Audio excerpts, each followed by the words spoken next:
screwed Sure. because I mean, let's say this too. I mean, obviously, season tickets are sold every year right at the end of the season. So, I mean, if you had the opportunity to get, there we go, would you rather? If you had the opportunity, I Yes. don't think you would buy season tickets, right? Knowing that there's going to be a strike, I wouldn't want to pay for season No. tickets knowing I'm not going to get 80 something games or Nope. whatever it is. You know what I mean? So, Uh, I right. would really have to wait and see where we're at in February and early March, and see how close Right. we are. Mhm. No, And yeah, then like I said, I hope that they can get something done before the World Series, but who knows? it'll probably be after the World Series because the lockout isn't scheduled. They So aren't December 5th. scheduled to lock out until December 1st. Correct. Right. So I would imagine that they would wait until after the World Series, get that all out of the way, and then work on getting a deal done between then and mid March. I imagine they'll lock out because that's usually how these things happen. But it is just what it is. And it keeps everybody on an even playing field, so nobody else can get an advantage while they're negotiating. So, and then they'll probably negotiate for 2 weeks in December. Well, they'll probably start talking right after the World Series because they'll have all of October to work on it, and then mid in mid November they'll break for Thanksgiving, and then they'll come back after Thanksgiving and probably negotiate until December 1st. And if nothing's done, then they'll lock out. Probably take all of December off, so then do the holiday stuff and Mm, and then reconvene in January. Probably what's the first Monday in January this next year? Um, yeah.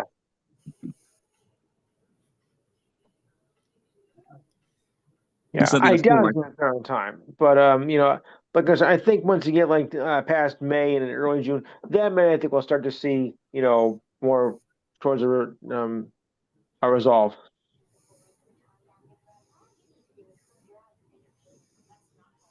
Yeah, well, again, as sports fans, we all hope that it can be resolved. Um, because I would hate for them to be locked out a whole year, and it takes them a whole year. Yeah. So let's say the lockout begins December 1st of this year, and they don't come back until December 1st of 2027 to come back. But then again, I mean, I don't think baseball wants to do that because I know they're No. already on the shit list of many fans. Because Yeah. correct me if I'm wrong, and you guys can tell me if I'm wrong or not, but haven't they been on the most work stoppages of any major league ever? Yes. 9. Nine. Nine. I didn't even know it had been that 9. many. 9 times. Wow. Okay. Hmm. Not counting COVID, of course. Right. Right. But counting the mini lockout 2022, yes, it's 9.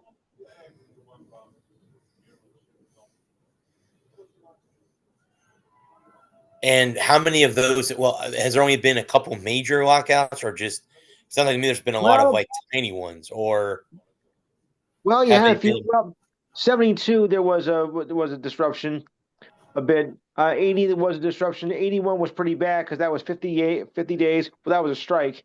I'm counting I'm counting lockouts and strikes. There was a mini lockout in 1990 that took I think that lasted about a week into the season, but that was up pretty quickly.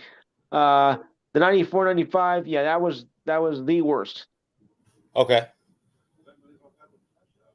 And it took Congress to get it done. Not a very smart way to do it, but you got it done. You're going to Congress decide it? Yeah, sure. Yeah. How much useless stuff I really know.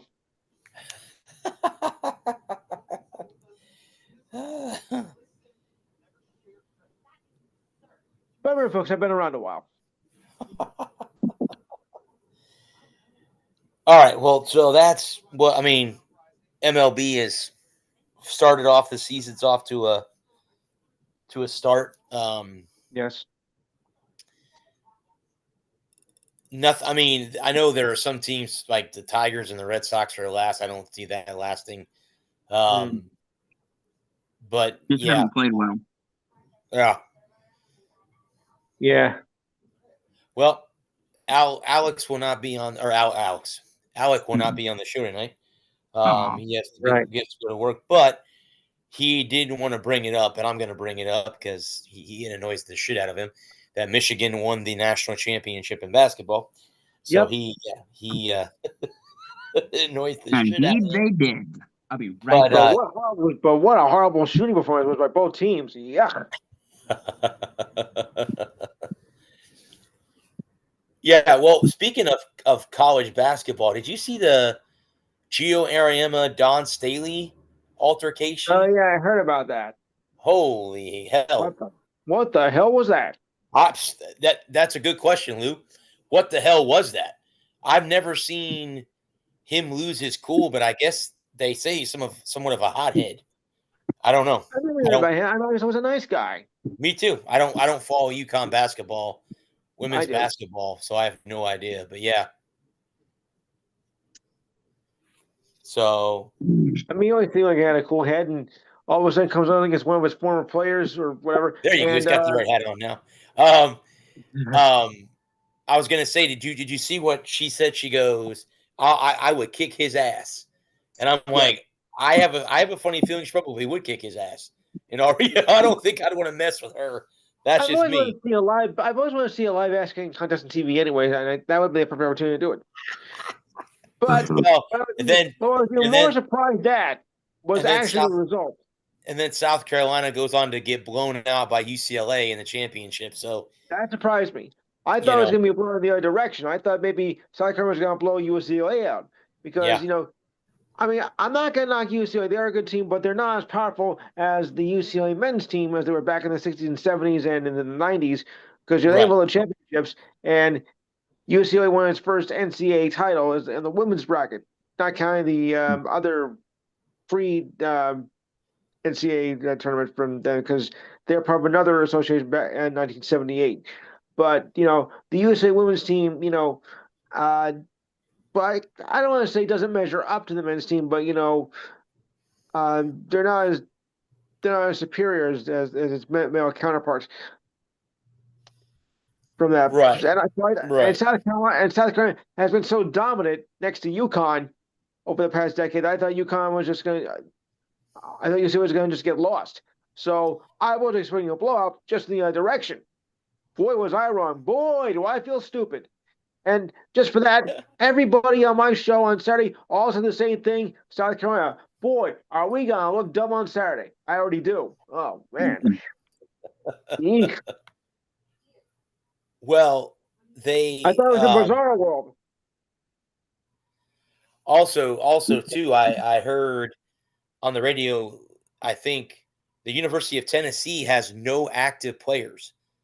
They have they got a new head coach. They have one active player that's currently a redshirt senior, and she's a 5th-year senior, but she has no teammates. So the coach has to go into the transfer portal and try to pull players, I guess, from what I've heard.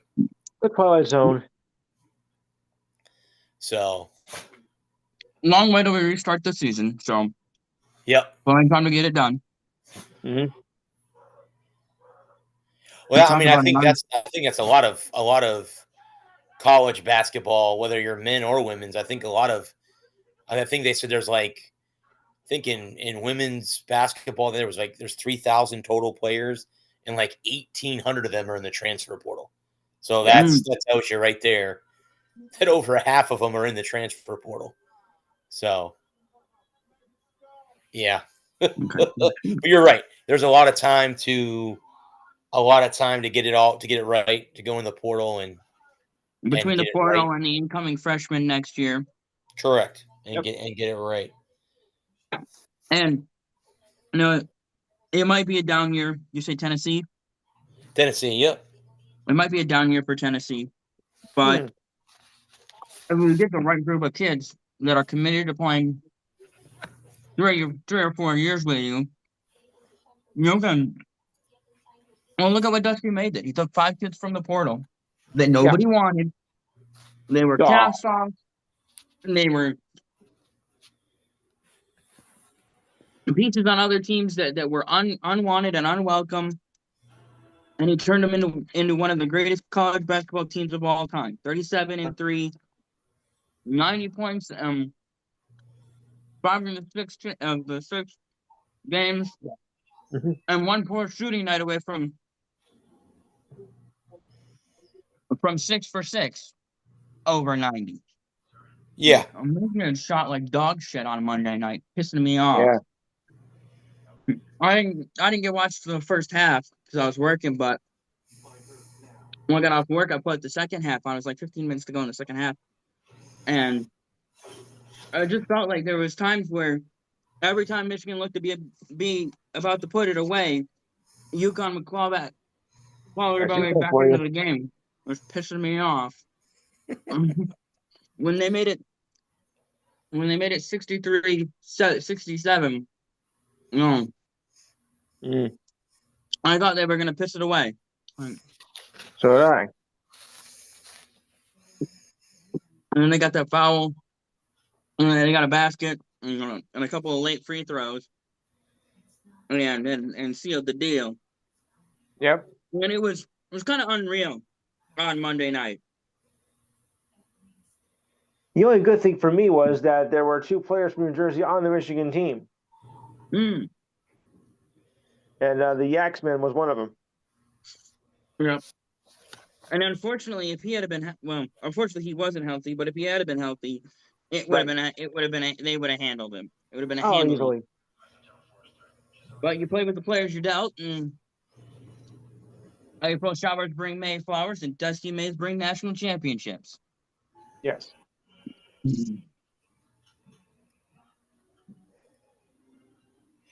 I'm reading the article, guys, I sent you about President Trump. Is he trying to stop? What is he trying? I'm trying to figure out what I didn't get a chance to read this article yet. Is he trying to regulate how much schools can pay, like NIL, or what is it that he's trying to do? Let me take a look at it. Yeah. Okay.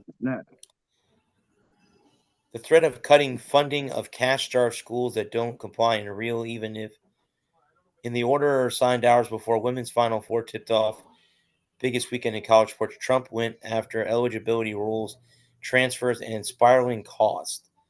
The industry that now pays its players millions of dollars per year. I think he's trying to keep it to where you can't have, I could be reading the article wrong, but you can't have one school get all the good players and it takes away from the littler schools keeping their good players. So I could be totally wrong by how I'm reading it, but that's my my reaction to it. Yeah. I mean, because everybody should get, a chance to share, share the money. It shouldn't just all go to the big schools. The smaller schools, deserve to have a fighting chance, as well. Right. Yeah. So if he is trying to regulate that, then good, because, it should be, remember, fair play. That's what it's all about, or it should be what it's about.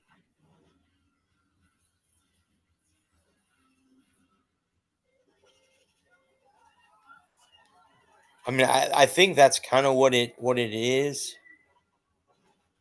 Yeah, because some of the schools have stopped with some of their sports programs and some certain sports because they don't have the money for it because there's all the big schools, and that's not right. Mm-hmm. Well, you see what Wisconsin's doing? Uh, The governor of Wisconsin granted $14.6 million in state funds to go to the University of Wisconsin.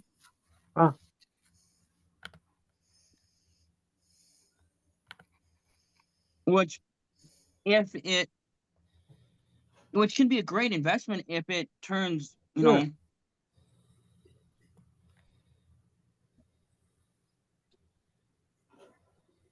You said 14.6 million or 14.6 billion?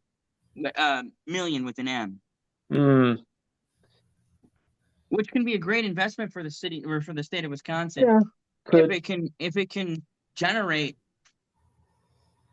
you know, tax revenue for the state. It's a great Hmm. investment. Yes. I'll be in Wisconsin in September Ah, what for are a you doing up family in reunion. Wisconsin? Ah, family For a reunion. family reunion, my dad and Oh. my grandfather, they have family there, and I've never been. And my dad's been hounding me to go for the longest time, so I'm gonna go. He irritated the shit out of me this morning, so I'm over that. I just had a really Yeah, crappy start to I my saw. morning, so I flew over it once. yeah, I've been to Michigan because I've been to Detroit, so I have been to Michigan. So Wisconsin is one of the northern states I haven't been to yet, so I'll be Yeah. chalking that one off the list. Um, and I'll be in Louisiana at the end of the month in New There Orleans, you so looking for. I mean, unfortunately, not Baton Rouge. I'm hoping to be there one Saturday night for a Tigers game, How about but New Orleans? I'm going to New Orleans. Me and my girlfriend are celebrating one of our mutual friends' 40th birthdays. Hmm. He's going there with his wife and his friends, and we're invited. We're the only Yeah. ones that are flying. They're driving from Florida. I'm like, you can do that. I'd rather fly. I'd rather What? fly. I'd rather fly. If you leave now, you might make it. Hey, want to buy some swampland? go. We have that too in New Jersey, you know, the Meadowlands.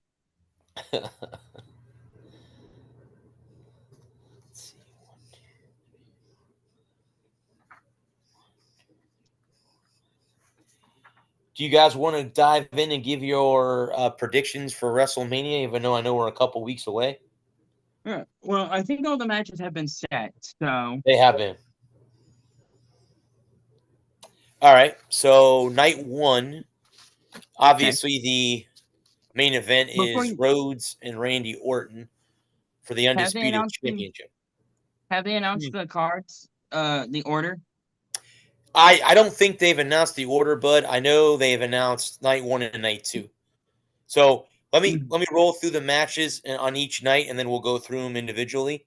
So Okay. night one is Cody and Randy, Stephanie Valkyr and Liv Morgan for the Women's World Championship. Well, Uh, Randy. the the Usos and LA Knight versus Austin Theory, Logan Paul, and I Show Speed. Um, Drew McIntyre versus Jacob Fatu in an unsanctioned match, which means anything goes. I can't imagine what those two are going to do. Um, you have Seth Rollins versus Gunther, and then AJ Lee versus I'll go Becky with her. Lynch for the Women's Okay. Intercontinental Championship. That's night one. Night two is CM Punk, Roman Reigns, Jade Reigns. Cargill, Rhea Ripley, Brock Lesnar, Oba Femi, Mm. Sami Zayn, Trick Williams for the United States Championship. There is a ladder match for the Intercontinental Championship. Penta, who's the defending champ, Javon Evans, Dragon Lee, JD McDonough, Rusev, and Rey Mysterio are in that match. Mhm. And then you have the Demon Finn Balor versus Dominic Mysterio. And I think that's Oh it. wow. I think I've covered them all. Oh no, I'm Is that sorry. your I'm son? sorry. My bad. So I had an older sheet. Here's the new sheet. Night one, we'll have the women's tag match, which it's a fatal four way. It's Nia Jax and Last Legend, who are the champs, against Charlotte Flair, Alexa Bliss, Bailey, and Lila Valkyria, and the Bella Twins. So that's night one. So yeah, I got to order. Okay. Now that they've finalized them, I've got a little bit. So according to my sheet, there are one, two, three, four main matches on each night, and then there's like two, like like Opener. UFC has that pre-card where they have the matches that are not, they I guess don't seem as popular as the other ones do. So night one, it says two matches featured on ESPN two for the Yeah. first hour, so you can watch it on ESPN two for free before it shifts to ESPN Plus or Netflix or wherever the hell it's going to be on. Um,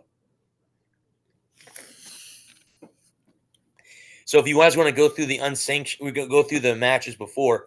Yeah. We'll start with Yep. Jacob Fatu and Drew McIntyre.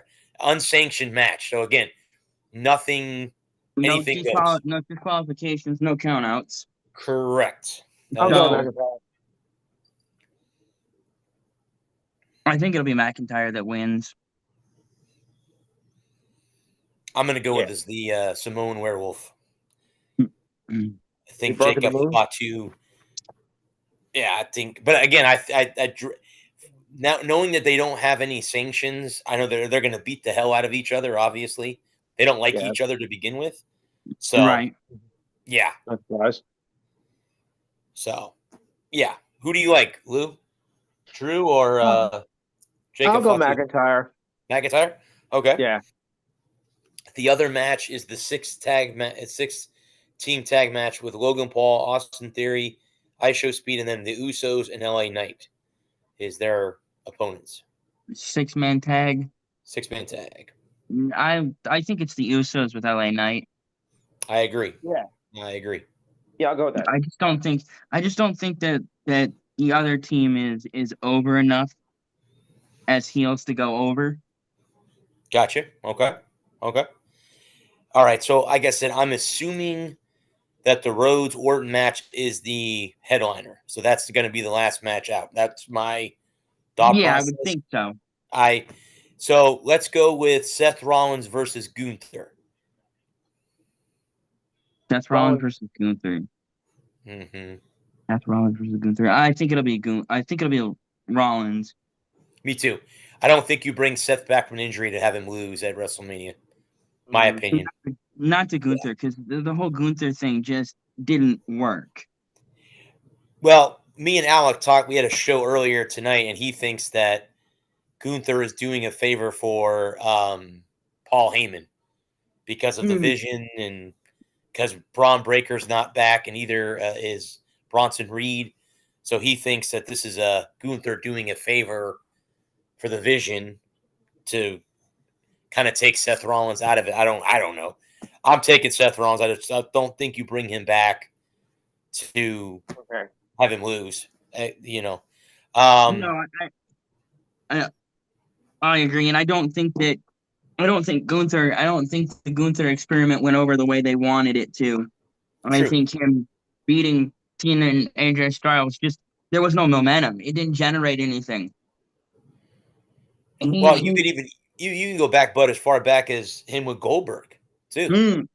You know, yeah. I mean, right. He had that retirement match thing where it's like he's beaten every one of these guys. He's beaten Goldberg, he beat John Cena, and he beat AJ Styles. So, like every retirement match, he's won. Obviously, Right. I think there were many people pissed off that John Cena lost because I think everybody wanted to see him go out on a win. Right. But yeah, it's that's that right there. That pissed me off. So yeah, I just don't. And then he comes off. He doesn't do anything after beating Cena. He doesn't come out. There's no feud. There's nothing to build on. Cena's done. He's not coming back. So there's nothing to carry on a feud, and nobody comes out to challenge him or anything. So it really didn't build momentum for him as a bad guy. So he didn't generate any kind of momentum. And then he goes into AJ Styles and beats AJ Styles cold. And then he didn't come, nobody challenged him after that. And he's been on the shelf for 2 months now since the AJ Styles retirement match. And he's done nothing with his momentum. And when it comes to building, and Seth Rollins has always been popular. He's always been a popular guy, even when he was on the Indies, even when he was in the Shield, after the Shield, post Shield. He's always been a really popular guy with the fan base, and Gunther is just not. And they didn't do anything to build Gunther as a heel, so he's not a good bad guy. And they didn't turn him face and make him a good guy after he beat Cena and Styles, so there's just nothing. They just didn't do anything with him. No, I wholeheartedly agree. Now the rest of the matches are all women's matches, so there are no. Oh, there's one women's match on night 2. Okay, but there are 3 on night 1. We'll start with the World Championship match between Stephanie Valkyr and Liv Morgan. I don't know if you saw what happened to Liv Morgan. She got a big spot on her head after she ran into Roxanne Perez. That was bad. If you watch the video, she's got a big knot on her head. So Okay, knothead. I think Valkyrie. I think she wins and retains, but I don't know. I mean, there's a shot in the dark that Liv wins because she's the heel in the match. So Right.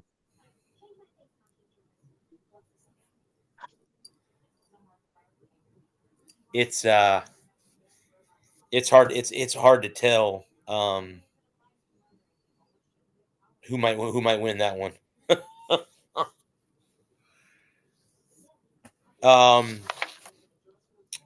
The next match would be AJ Lee, who's the champ, against Becky Lynch for the Intercontinental Championship. Oh, I'm back. I think it's AJ Lee.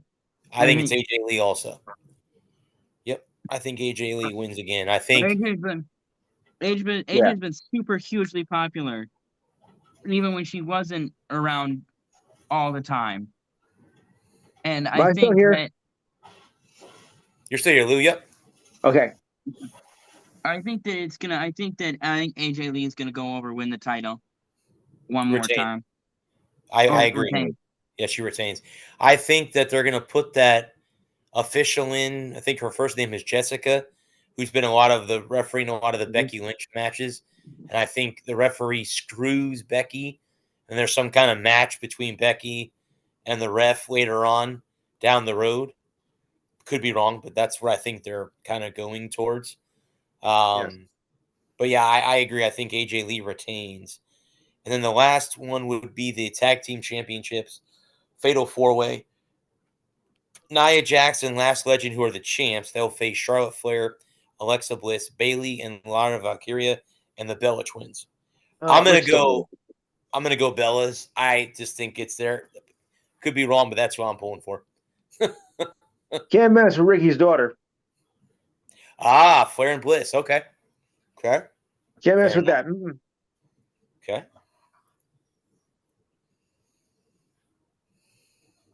Adam? Who's all in that? Nia Jax and Lash Legend are the champs. They're facing Charlotte Flair and Alexa Bliss, Bayley and Lyra Valkyria, and the Bella Twins. So it's a Fatal 4-Way. 8-woman Fatal 4-Way. Yes, for the tag title. How is it going to be? Is it going to be a hot tag or? That, you know what, boy, that's a very, very good question. I'm not 100% sure how it's. Yeah. I'm assuming so, where you'll have 4 in the ring at once, or I'm assuming 4 in the ring at one time to tag. I'd imagine. It would be kind of sucky to have 2, and then I'm assuming it's a hot tag. Yeah, where it would have to be 4 on. It would have to be all one member of each team. Each team, correct. It should be a fun match. Okay. Is it?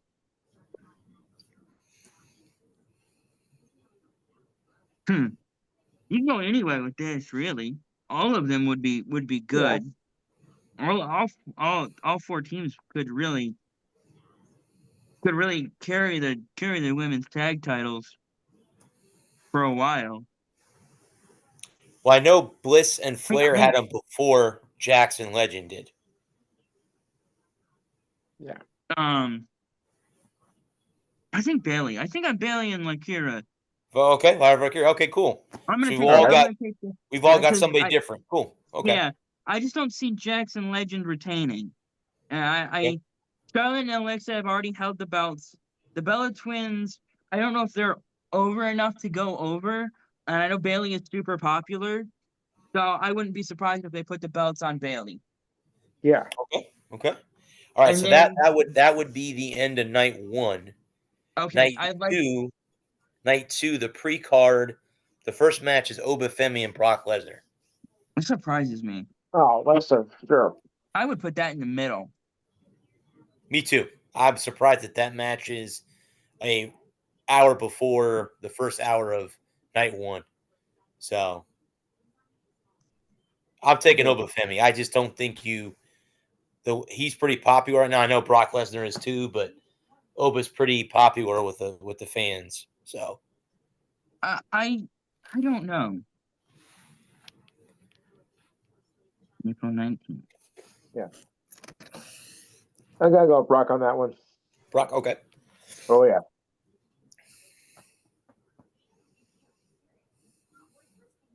Yeah, I'm surprised. I think. Okay, go ahead. Yeah, I'm gonna take Obafemi too. Okay. And the other one is the ladder match for the Intercontinental Championship. Penta is the current champ. He'll be in the ring with Javon Evans, Dragon Lee, JD McDonough, Rusev, and Rey Mysterio. Now, again, this is a ladder match. That means you got to climb the top of the ladders. Or no, use the ladder. No, you got to climb the top to the top of the ring to get the belt down. Yeah. I think Penta retains because he's pretty popular right now. Yeah. If not him, Javon Evans. That's just me. That's my point. I think Penta retains. I'll agree with you on that one. Yeah.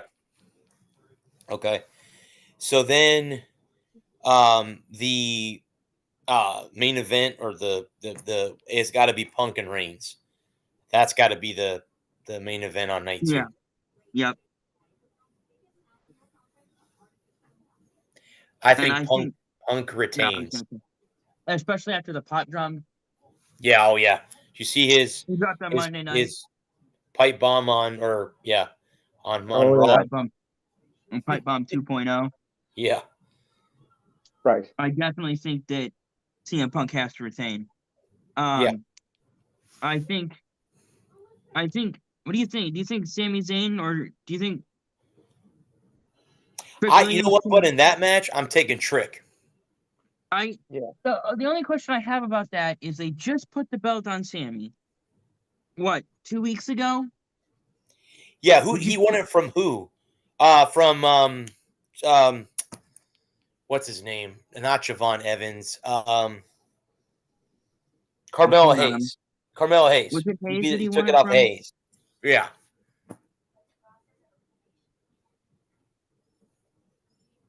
I think it's Trick. Yeah. I don't know why I say that, but I think Trick is going to be the star. I can see that because Trick and Kamala, good Lord. Carmelo Hayes? Yeah, they have history. Yeah. So I could see that happening.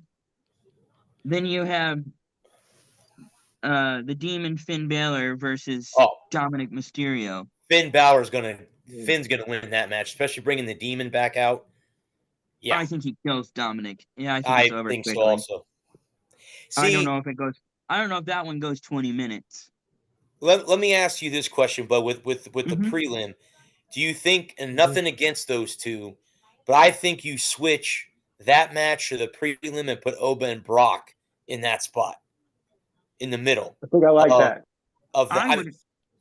I could be wrong booking, but that's what I would do. I would switch those matches around, in my opinion. Well, personally, I kind of like that too. Personally, what I would do is I would move Liv and Stephanie off of night one and switch them with Sam and Trick. Okay. And then I would open up with a 6-pack ladder match, and then I would have Jade, and then. Because I think Rhea Ripley is going to win the title back from Jade. Me too. And then I would have Jade and Ripley, then Obafemi and Lesnar, then the Demon Finn Balor and Dominic, and then I would have the Punk Stephanie Vaquer versus Liv Morgan as the lead into Punk Roman. Okay, no, I like that. Okay. That's how I would order the matches. And then on night one, other than I would move the Jacob Drew match to the beginning and move the 6-pack ladder match, the 6-man tag match down to spot 2. Okay. And then move the Becky. I agree I with would that. move. I don't have a problem I with that at would. all. I would move up the Becky Lynch. I'd move the Becky Lynch. Actually, Becky Lynch, AJ Lee to 2, then Drew and Fatu at 3, and then the Sammy Trick Williams at 4, and then then the Fatal 4-Way, and then close it out with Seth and Cody Rhodes in Okay. their respective matches. No, I like that. I would have that would be Mhm. yeah. I mean, I'm gonna be at a friend's birthday party on Saturday, so I'm gonna try to secretly sneak with my phone and Yeah. watch a little WrestleMania unless I can somehow convince them to put it on Yeah. at the party so I can watch it. Yeah. But night 2, I'll be at my buddy's house watching night 2 because it'll be night 2 is the day of the USF spring football game. So I'm gonna go from the football game to his house to watch night 2 of WrestleMania. So yeah. And then could possibly have credentials to the Rays Reds that Monday, Tuesday, Wednesday, and then Thursday is our draft show. Then Friday I'm going to New Orleans. So I have a busy week coming off of night 2 of WrestleMania. So WrestleMania is next week, correct? what's that? So WrestleMania is this week or next week? It's next weekend. Next weekend. Okay. Yeah, next weekend. Yep. Yeah, it's next Saturday and Sunday. Come quick. 3 more shows till Mania. Yep. Hmm. You have the SmackDown tomorrow, and the Go Home show on Raw on Monday, and the Go Home SmackDown on Friday. And then you have the 2-night WrestleMania, Correct. which I think is good. When they first did the 2-night WrestleMania, I wasn't crazy about it. I thought it was too much, and but now they have so many great performers that need things to do that if you would need to add another pay-per-view in there somewhere, and everything is pretty well booked up except for November. I think November is the only month without a pay-per-view. November and January now. Mm-hmm. Well, we didn't have one in March. Oh, in March, yeah. You have March and November. Yeah, I think are the two March. that you don't have one. Yeah, because I think Backlash is here in Tampa next month in May.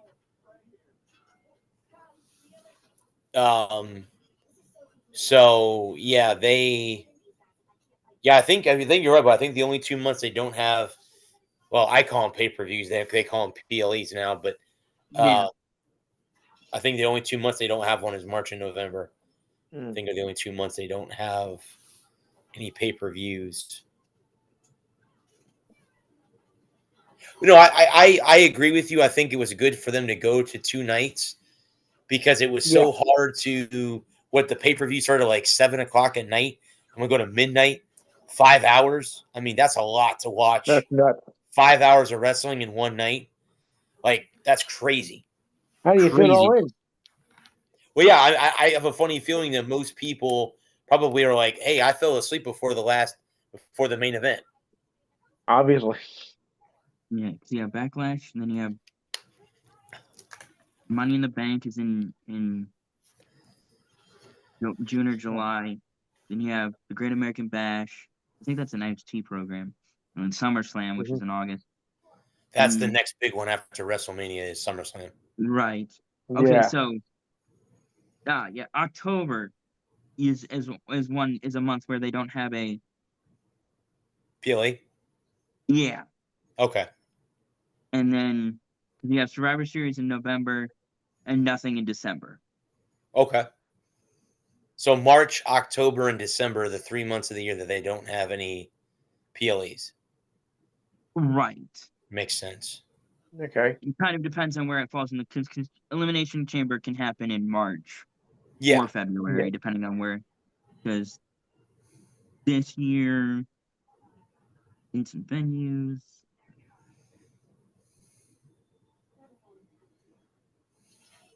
Here we go, 34. It was in February. Elimination Chamber was in February. Mhm.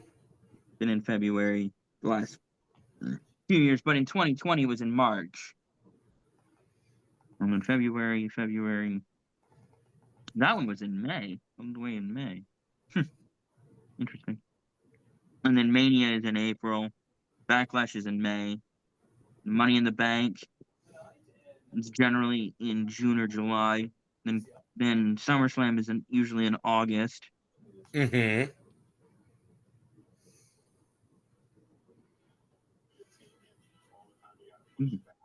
But they didn't have one last year. Did they not have a SummerSlam in 2025? I swear they did. I think they did too. Yeah.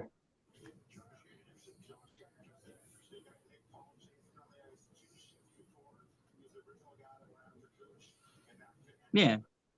It was in August. The first weekend in August. And that was a 2-night event. Okay. Let's see. PLE.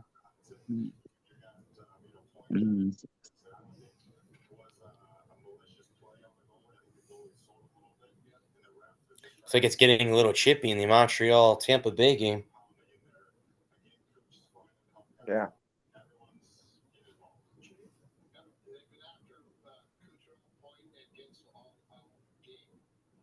Backlash is in May. That's not what I'm, Flash usually. A couple of. Then they, of course, they have the Saturday SummerSlams in August. Money in the Bank is in September this year. Must be the only ones that they're just giving me it's all these stupid ass articles.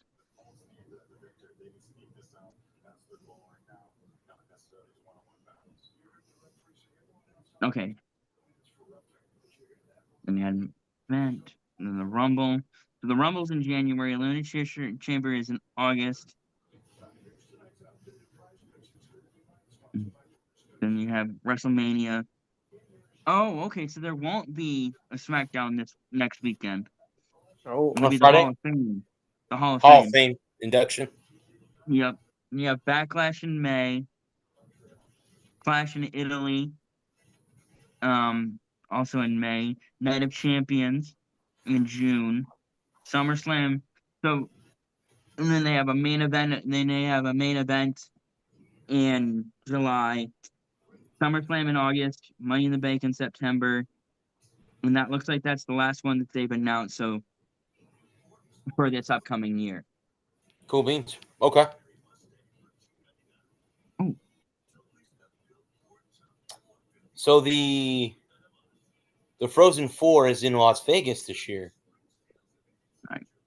You got 4 teams Yeah. left: Wisconsin, North Dakota, Michigan, and Denver are the remaining 4 teams. So there's only 3 remaining, right? yeah.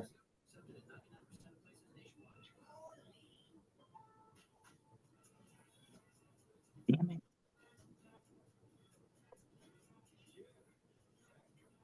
Wisconsin won earlier tonight.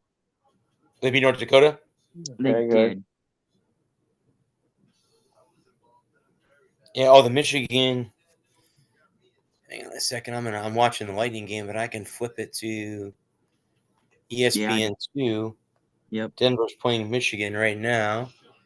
Denver's up 1-0 in the first period with just over 8 minutes left in period 1. I'm assuming they're playing in T-Mobile Arena, where the I would Knights play. imagine so. Yeah.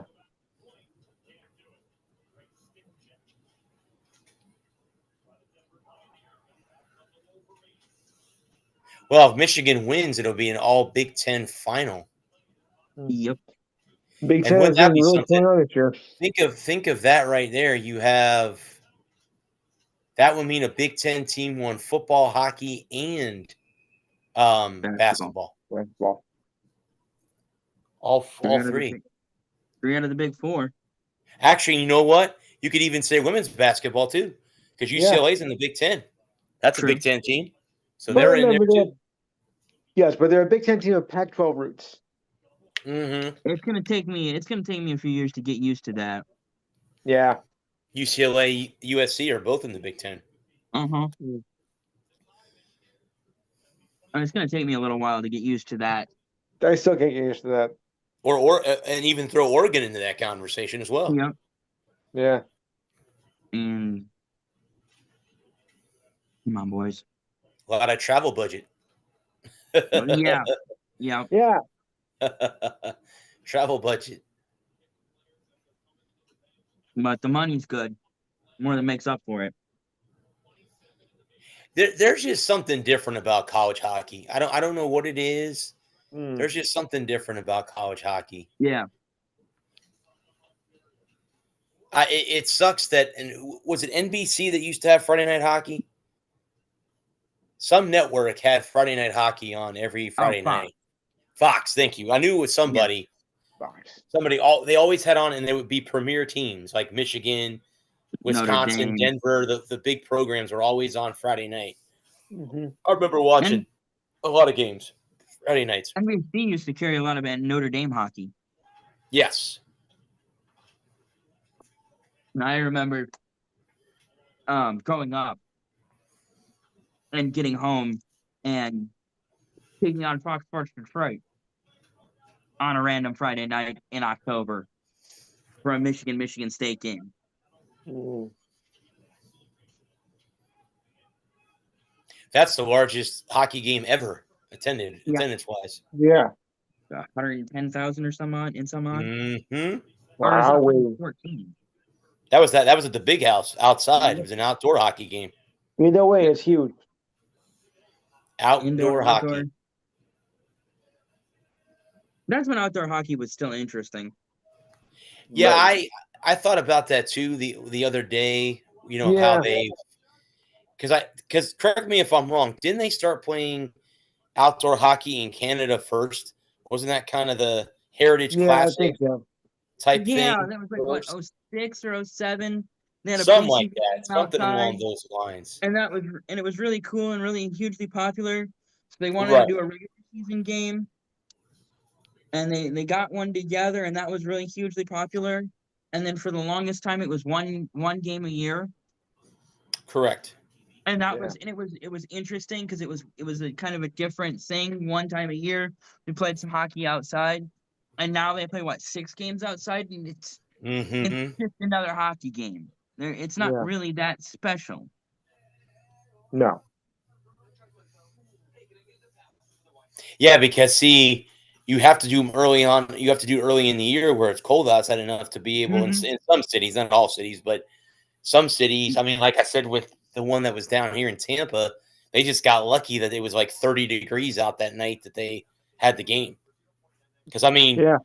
next week, and it's April here, it's going to be in the 90s next week. Mhm. 90 already next week. Already. Yeah. And it's 58 in Detroit tonight. Yeah. See, that's what I'm I- saying. See, It's not bad. But it's too hot to play hockey outside, at least. Yeah. I remember those late 90s games, early 2000s when they would play some of the. We'd go out in the West and play Anaheim or San Jose. And the ice would just be god awful because it was so damn hot outside. I remember playing at the old Makes it kind of difficult. the duck pond Mm-hmm. before they built the Honda Center. And it was just so damn hot outside sometimes in late May, early June, and the ice would just be terrible, just be trashed. Yeah.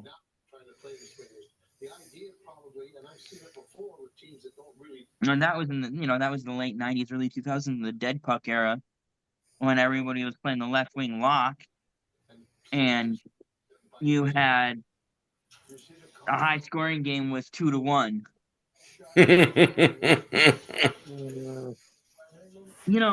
I know the NHL and hockey has changed a lot since that time, and not all of it for the better.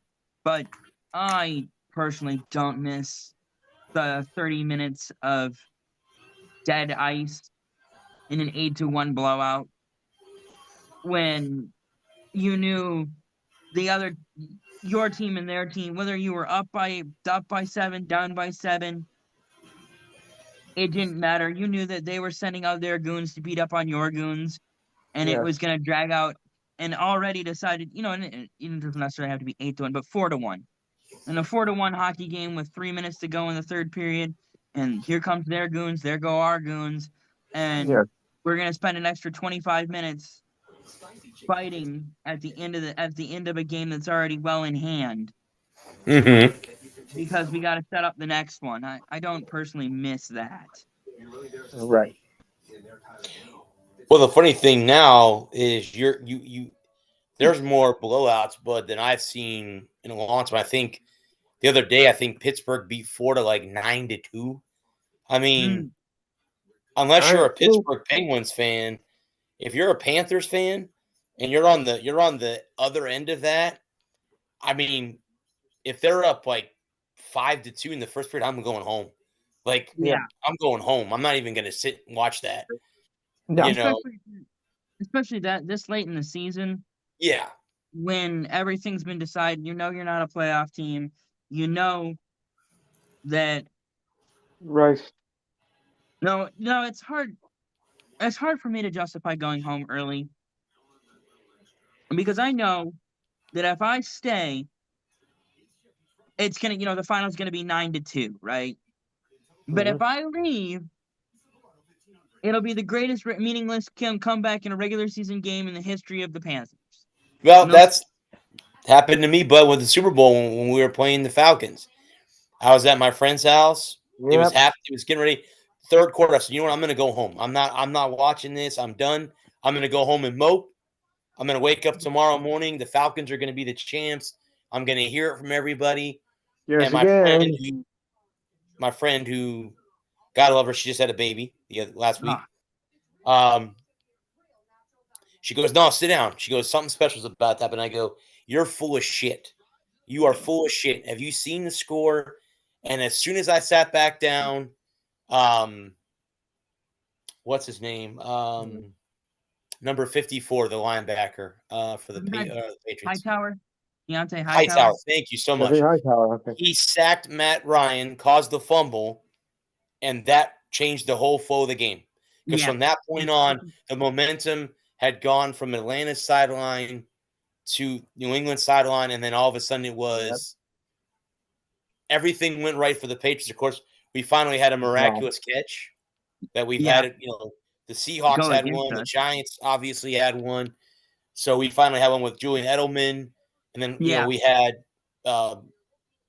White run in for a touchdown. James White run in for a touchdown in overtime.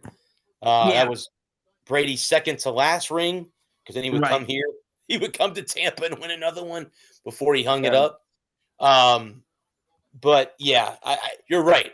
You take that chance of, okay, we're down 5-2. I'm going to go home. The hell with this. And then you go home and now it's 7-2. And then next thing you know, we come back, we win 8-7. 8-7. Score 6 goals in the third period. Yeah. And you're not there to watch it. Yeah. It'd be my luck. It'd be my luck. And I'd be like sitting there watching it and it's 7-2 at the end of 2. Yeah. I'm like, well, I'm going to give it 5 minutes. If they don't come back in the first 5 minutes of the third period, and if we haven't gotten to goal in the first 5 minutes, I'm going home. Beat the traffic. Well, and the other thing for me too is like it really depends on what everybody else is doing. Like if everybody else is getting up and moving towards the exit, then I'm just going to sit. Because at that point everybody else is leaving, so I might as well stay and finish, and wait for them to all get out of town and let the traffic die down.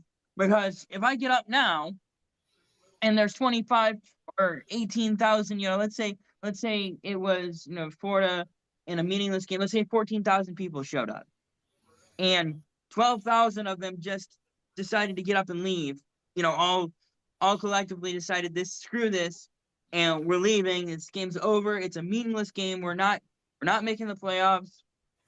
We sucked all year. So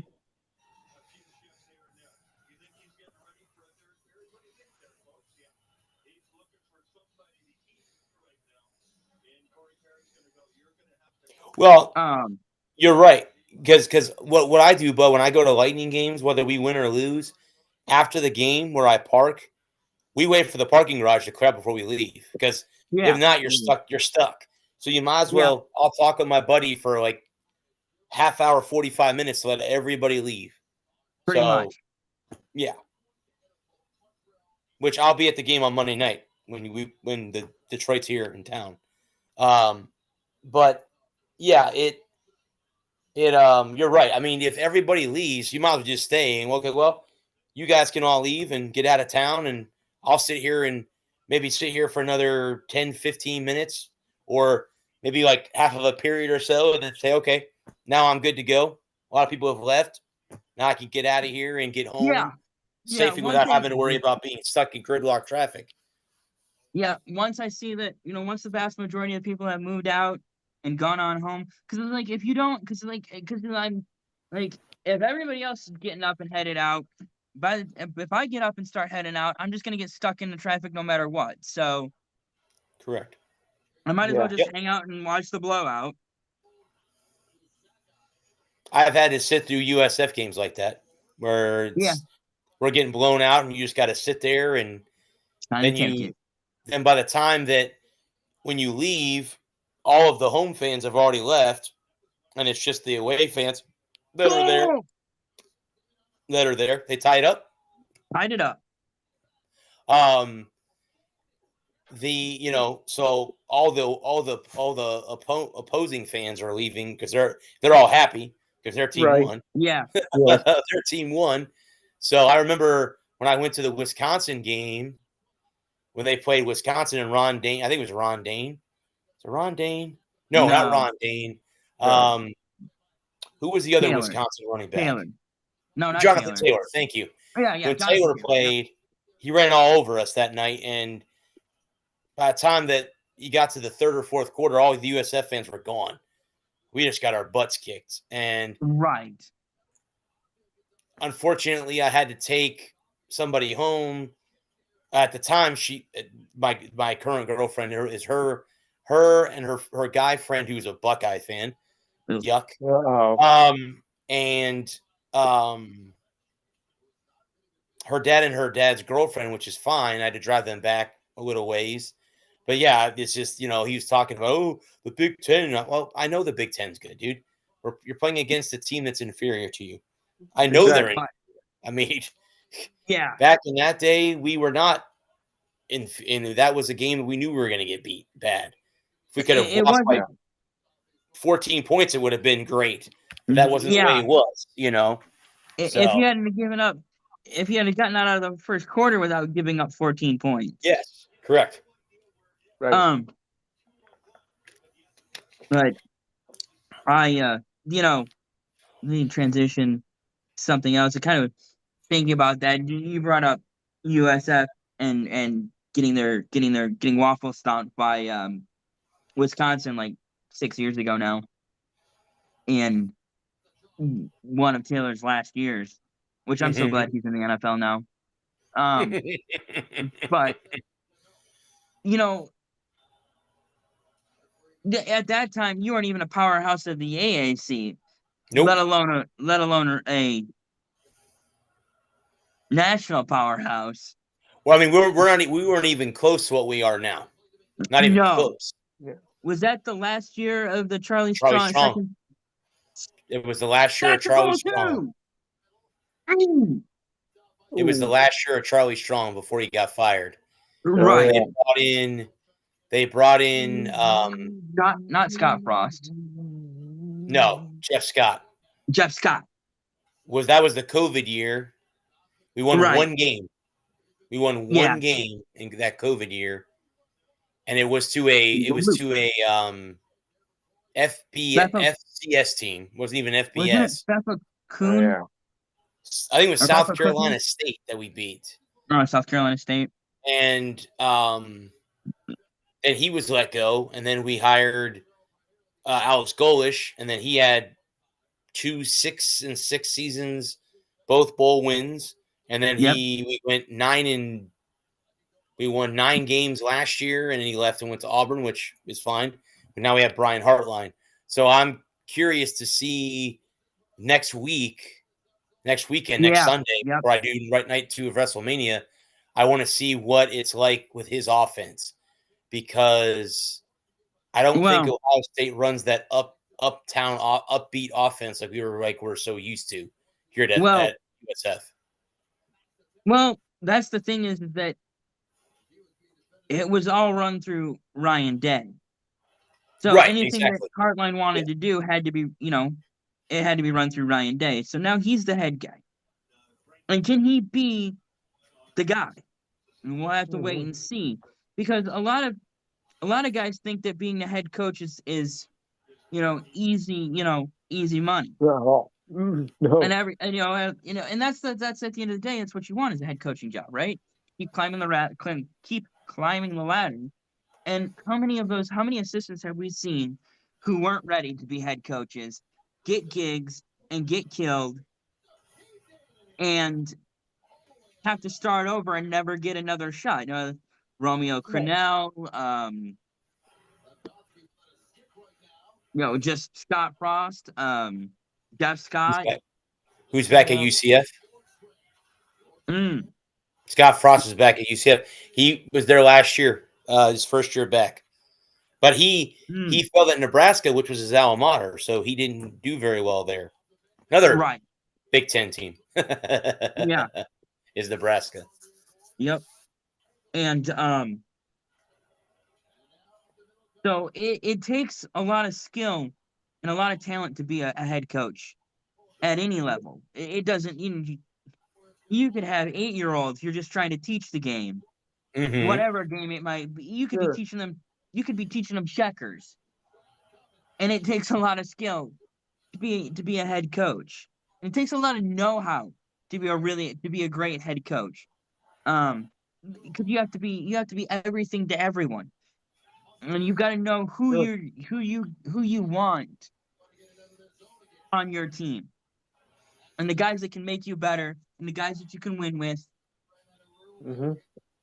And we'll see what kind of offense Hartline wants to run. Obviously, I don't expect to see a lot next Sunday because it's spring ball. I wouldn't expect to see too many anything tricky, no trick plays, no run and shoot or anything. Mm-hmm. I think it'll be pretty vanilla, pretty baseline. Yeah. It wouldn't be if I were to be given a head coaching job, I want to do fundamentals in my spring game. I want to make sure that we're drilling the fundamentals. Offhand left, offhand right. Make sure we've got our blocking schemes right. I want to see all 22 on the field engaged because this is our first one-on-ones. Mm-hmm. I want to make sure all 22 are engaged because if they're not, then we've got a lot of work to do, and up into August and in September. Because that's what I'm more worried about is the thing. How engaged are you? How focused are you? How hungry are you? Because if you're not hungry in April, you won't be hungry in September. Mm-hmm. And Correct. your sure kid ain't gonna be hungry in November when it all really starts to matter. Correct. Right? Because these are the moments that nobody keeps track of, but they really matter. Nobody asks when the chips are down and the game is on the line. Nobody asks what you did in April. And they ask you what you're doing right now. And what you're doing right now is a reflection of what you did in April. Correct. And how hard you want to play. Now, I don't expect you to kill yourself in April, but I expect you to come out and execute properly. Execute. And with any luck, we'll chop 11 heads and we'll win a national title. Well, what I like about the spring game too is they have they call penalties, so I remember I think it was Golish's second year here, they had a sloppy spring game. There was so many flags, and after the game, after it was over, they they huddle in the middle of the field, and he was chewing them a new one. He was on their asses about how sloppy it was. Because, like you said, this is the first time we've gotten together, and you're playing sloppy now.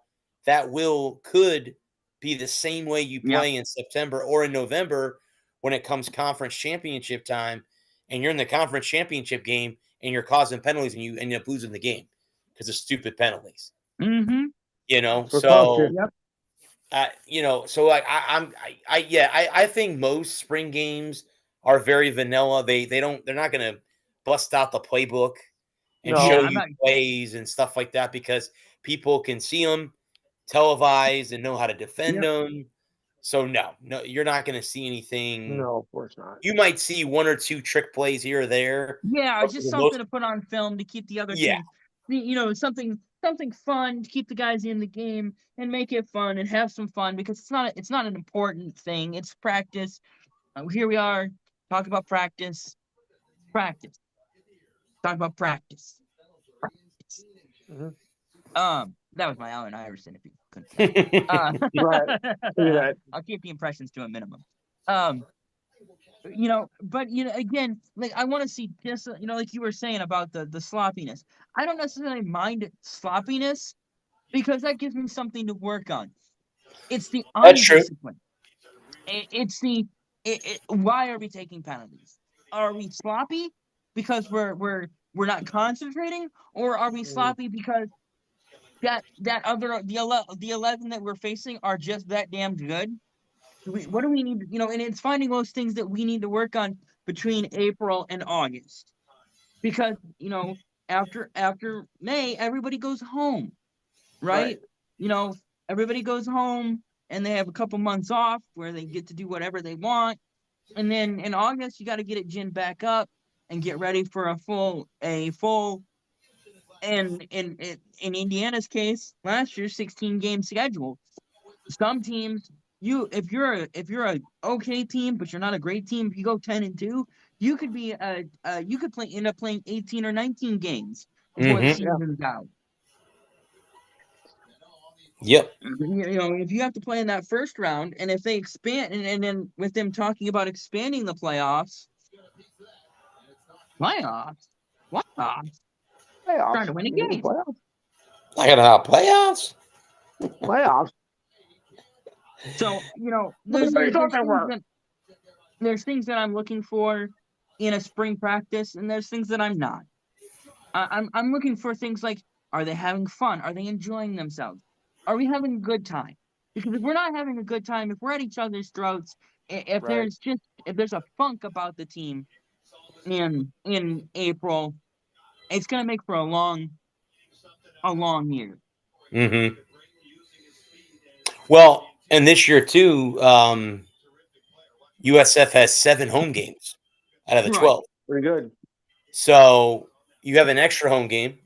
Yeah. It's not 6 and 6 like it normally is. So home games. It's going to be interesting to see how they handle that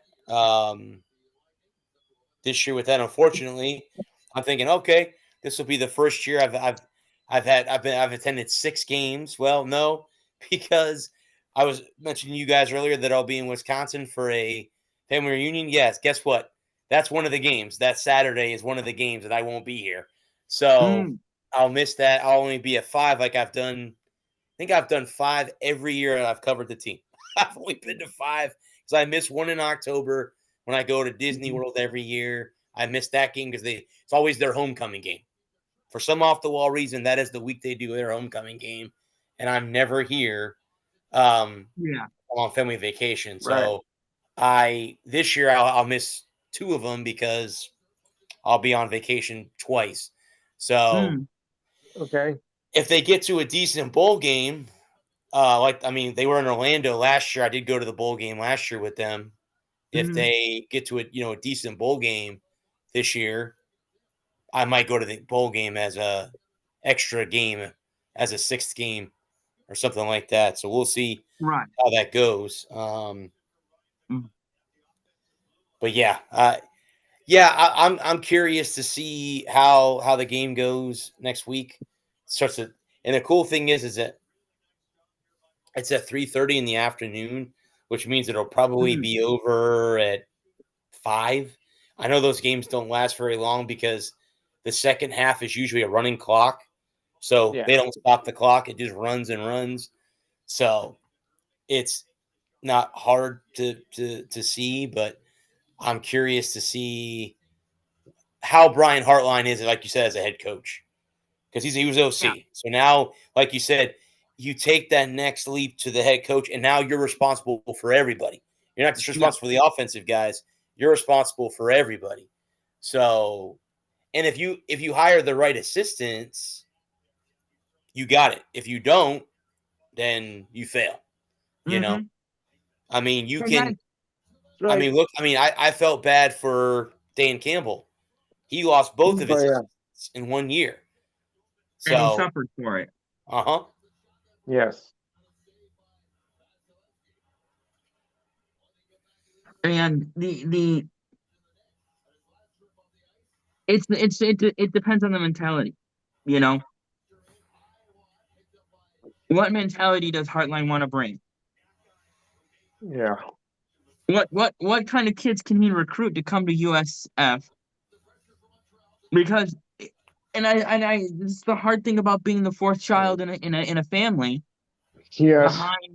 Behind all your much more successful and prettier and more talented siblings. correct. You know. I mean, I Yeah, didn't mean to interrupt you, Bub, but you could go as far as them being the 5th, because you could go Miami, FSU, Florida, UCF, because UCF is in the Big 12, so they're in a bigger conference. So if you look at that, you could say that they're like the 5th child of the family when it comes to recruiting. I mean, if you want to say that about UCF, but they're in a bigger conference, in my opinion. And then going the ugly stepchild, or right. Yeah.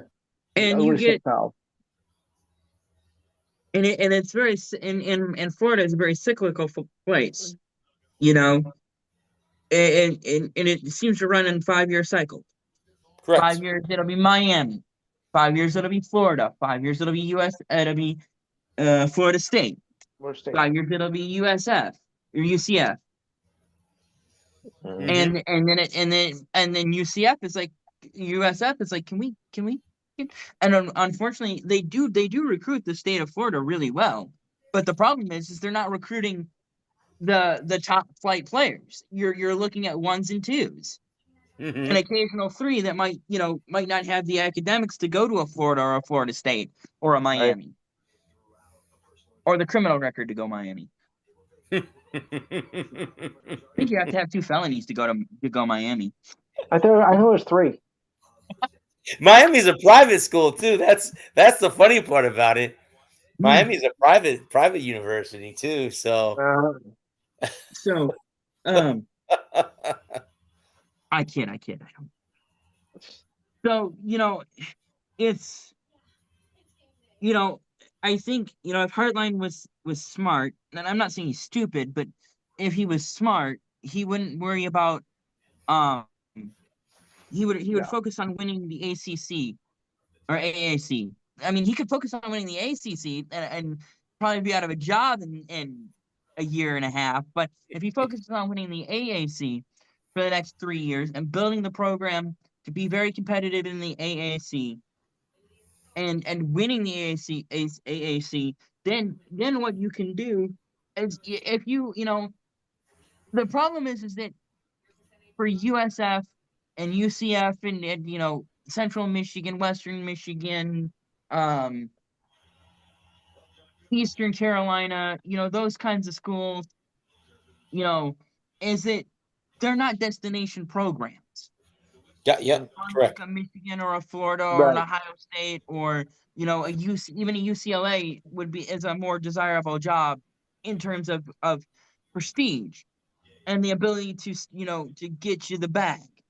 And if you're a bag chaser or a championship chaser or a program rebuilder, if you want to be considered a great coach, if the legacy is something you're worried about, being good at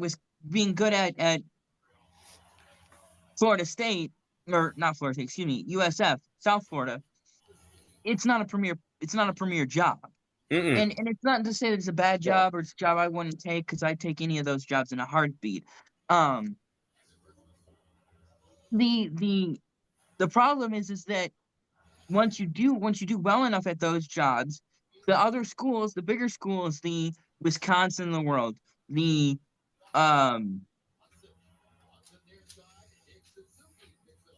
UCLA's, they want your services. The Auburns, teams that I expect to be good and desire to be good, but don't have the resources to be able to hire talented people away from the USFs, but are always looking for, but never seem to be competitive more than a few years at a time, are always looking to poach away a USF coach, or a Central Michigan, or an Ohio or an Akron, those types of teams. So the problem for USF is that they could get really good in the AAC, but they're not in the Big Ten, they're not in the SEC, they're not in the Big 12, they're not in the Pac-12, they're not a premier program in a premier conference that can retain a good coach and make strides to become a great team that can compete with the Floridas of the world.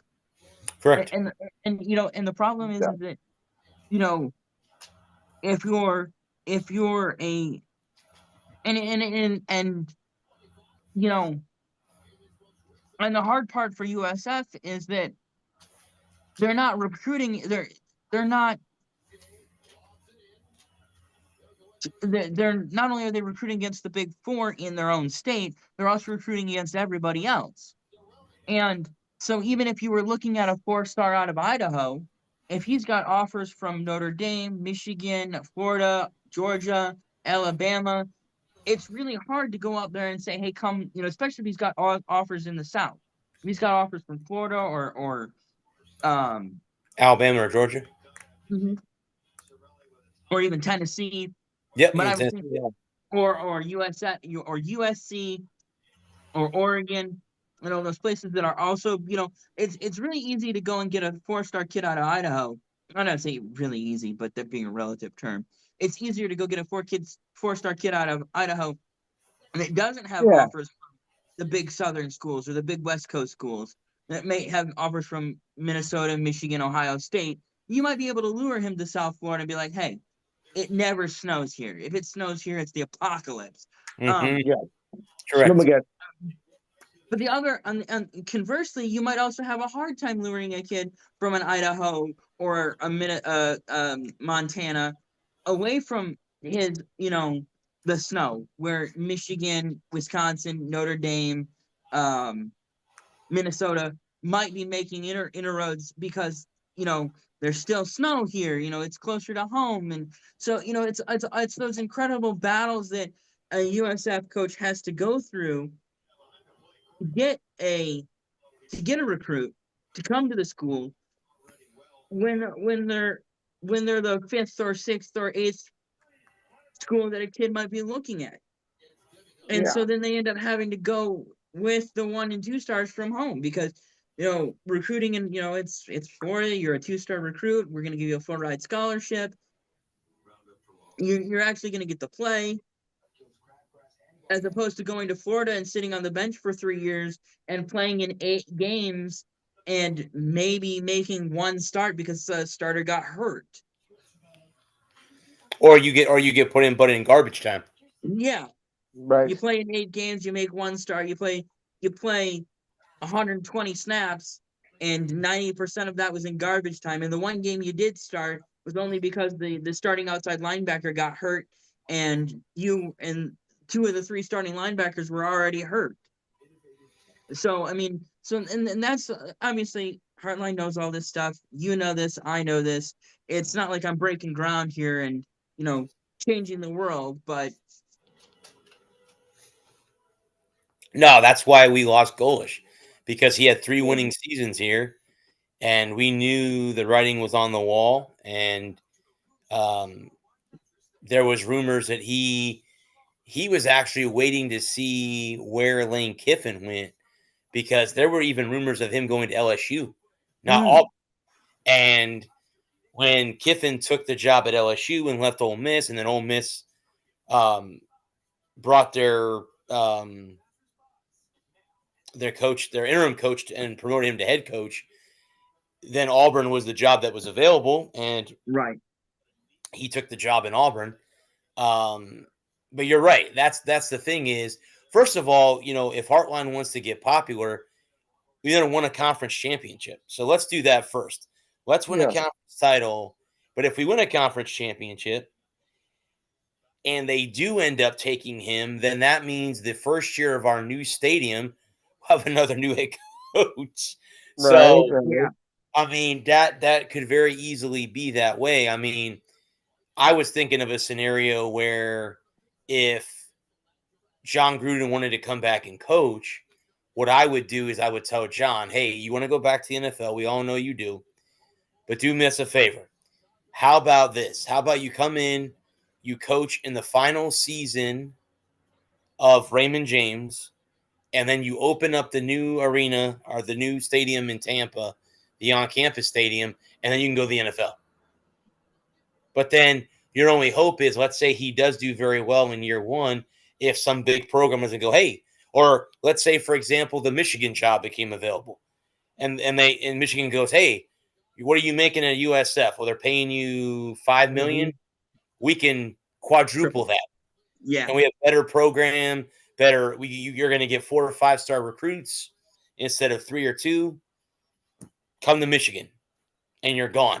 So until USF can get into a power conference, it's going to be that way, unfortunately. And I wrote an article about that not too long ago, that it's time for them to get out of, nothing against the American, but it's time. If you want to keep your coaches, you got to get out of the Power 4 conference. You have to, because you're going to, it's like a stepping stone in all reality. Have a guy Dodge. And the thing about it is the AAC isn't doing anything to leverage itself into a power conference. Correct, and that's another thing. Yeah, Right.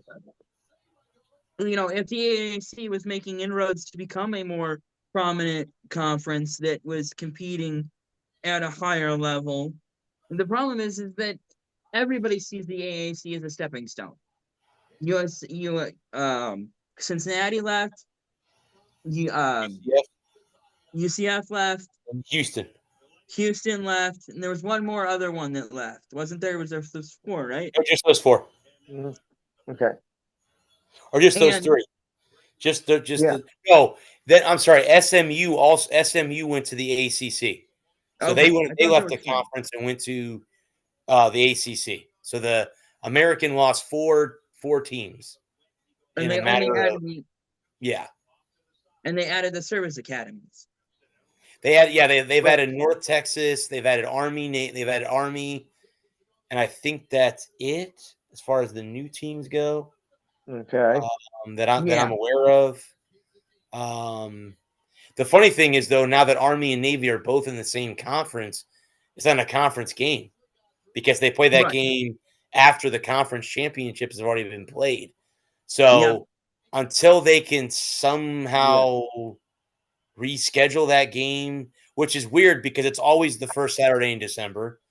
So I don't know how they're going to take that away and change that, because it's always been the first Saturday in December. So I'm not sure. I don't know. I don't know how that'll work. If they ever change that to a game, I'm not sure. Saturday's game is on ABC. All right, so if the Lightning lose tonight, Montreal, I think, takes over first place in the Atlantic Division. Or did Buffalo win tonight too? I'm not sure.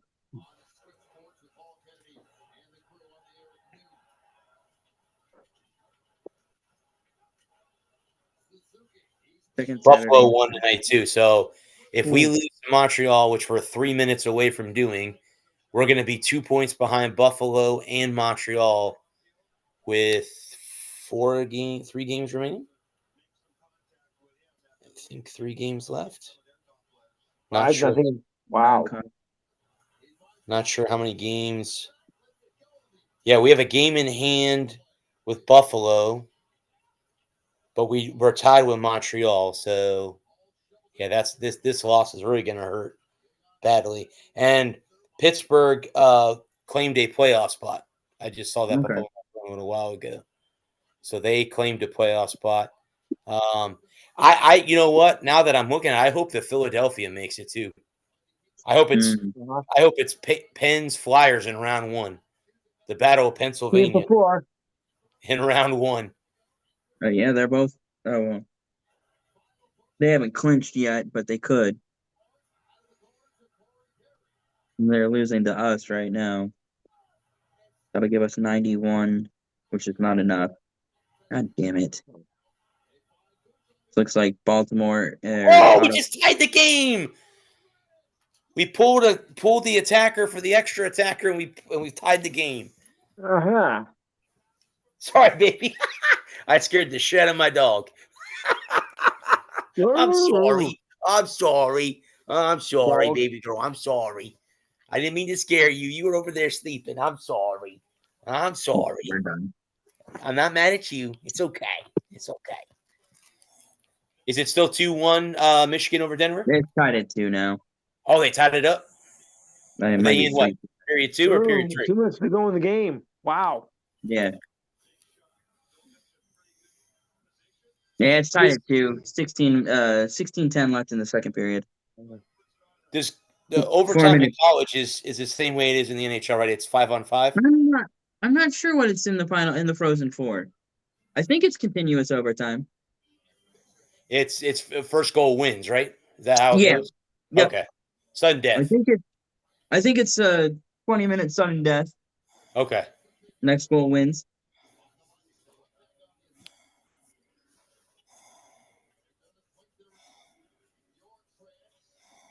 From what I saw in the past, yes.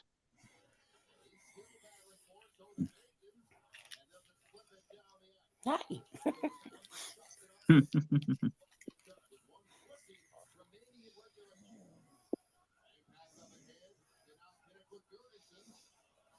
Got a game here too.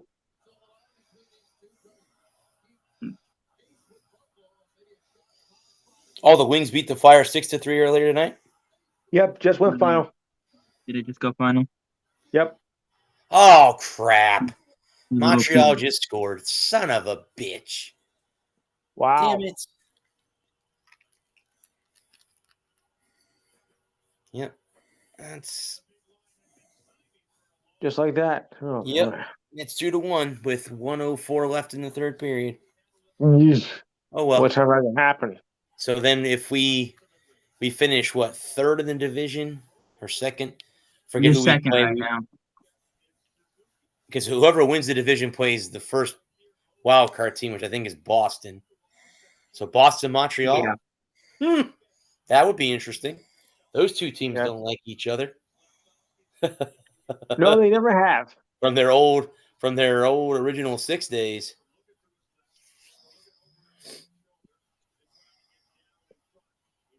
Then we'd play Buffalo or somebody like that, I think, in round one is how it would go. Buffalo has 106 points.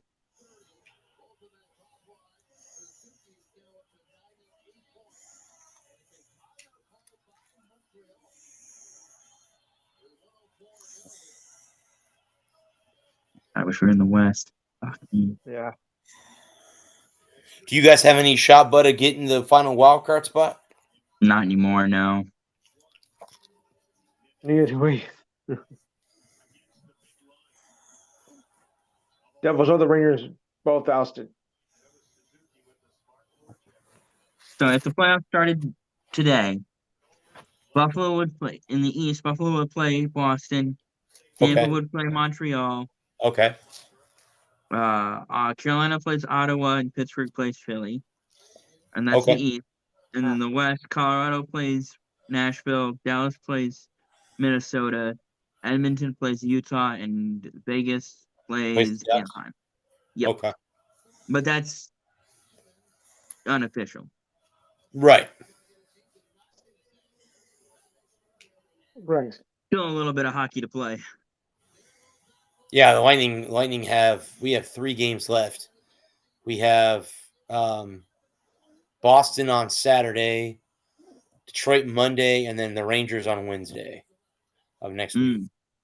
The last 2 games are at home. So the Boston game is the last road game we have of the season.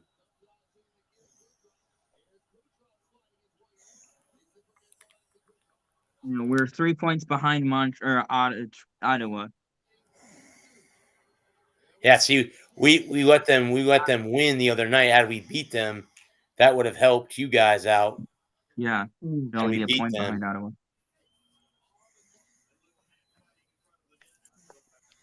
We're not eliminated yet, but You're lucky. we need help. Who's Ottawa have coming up?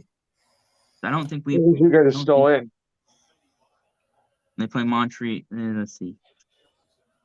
So they have New York, New York, New Jersey, and Toronto. That's the Islanders, Devils, and Maple Leafs. And they only have one game. Only one of those games is a playoff game. Or playoff implication game. Mm-hmm. And this is reset.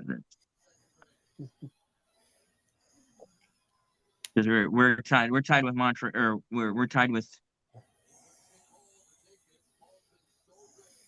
No, it doesn't matter because one of those two teams is going to win that stupid game. Yeah. Too much red in the ledger. We play New Jersey, Tampa, and Florida. So we basically have to win out. Montreal just beat the Lightning. So now they move ahead of us. So now we're in 3rd place. Yeah. And Montreal and Buffalo. Mm. We can't score a goal. We shot the shit Ottawa the other night. We have not played very well, and this is not time to slip and fall this time of the year, because the playoffs are right around. You can't afford to do that. You don't want to freaking go into the playoffs on a bad note, No. Trying to figure shit out. Yeah. Oh. Yeah, that's the play of the game. Would be the winning goal. I would assume so. That would probably be the play of the game. Yeah.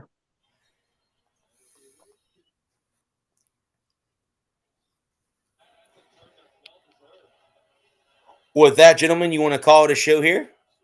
All right. Oof. Go ahead, Lou. Talk about your show. All right. Enhanced Sports Show, Saturday, 4 to 6 p.m. Eastern Time. Number to call is 512-543-4662. You know we're going to be talking the men's and women's basketball championships. Maybe I'll cover the NIT final. Maybe. Also, keep tabs on the last week of the regular season with the NBA and the NHL. Gotta keep tabs on that, of course. MLB continues. We'll talk some UFL and UFC and WWE. And if I find anything interesting in the NFL, I'll bring that up as well. Also, your thoughts and comments. The ridiculous side of the week, sports trivia, this Dayton sports history, and the inspiring story of the week. Oh, also Masters golf as well. We'll take care of that. We'll be in the 3rd round by then. The inspiring story of the week. So remember, it's 512-543-4662 from 4 to 6 p.m. Eastern Time. Don't forget to like and share the page, and we are on Facebook Live. Cool beans. All right. Well, we will be back here, guys, next week at 8 o'clock. Talk about any sport topics that come up through the week. We can go over the Masters after next week. It'll be over by then. Right. Obviously, by then, the NHL playoffs probably be finalized because of the last game being the day before. So we could talk about that as well and everything else. Before I go, I always want to say thank you to the men and women of our armed services for doing what you do. Without you guys, we wouldn't be doing what we do. I want to thank these two gentlemen, as always, every week for making these shows fun. Like I said, we'll be back next week. This has been the Walker Report, part of NGSC Sportscast. Remember the website? It's ngscsports.com for all your current sports content. Until then, I am the Sports Sir Brad Walker. Everyone, stay safe. Have a good weekend. Peace. And remember, they already thought they were. We love the Hawk. Yeah.